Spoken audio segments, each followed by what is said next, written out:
দুদিন আগে video shoot করতে গিয়েছিলাম আমি আর সাথে রিয়া দিদি।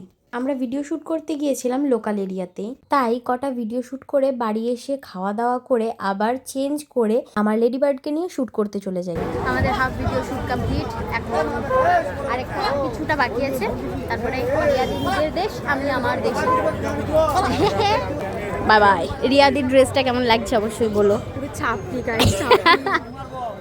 আমাদের ভিডিও শ্যুট কমপ্লিট, রিয়া দিদিকে বাসে চাপিয়ে দিয়েছি, চলো এবার আমিও বাড়ি যাই। তবে বাড়ি যাওয়ার আগে কিছু খেতে ইচ্ছে করছিল, তাই নিয়ে নিলাম ঘুগনি আমাদের কাকুর কাছ থেকে। তোমরা সকলেই গুসকরা বাস স্ট্যান্ড যদি ভিজিট করে থাকো বা এসে থাকো, অবশ্যই তোমরা এই কাকুকে বাস স্ট্যান্ডে পাবে। শ্যুট কমপ্লিট করে ঘুগনি নিয়ে আর বাড়ি ফিরিনি, গিয়েছিলাম মাসি বাড়িতে। বোনের এবং মাসির দুজনেরই প্রচন্ড ঠান্ডা লেগেছে, তাই দুজনকে নিয়েই গিয়েছিলাম মেডিসিন আনতে।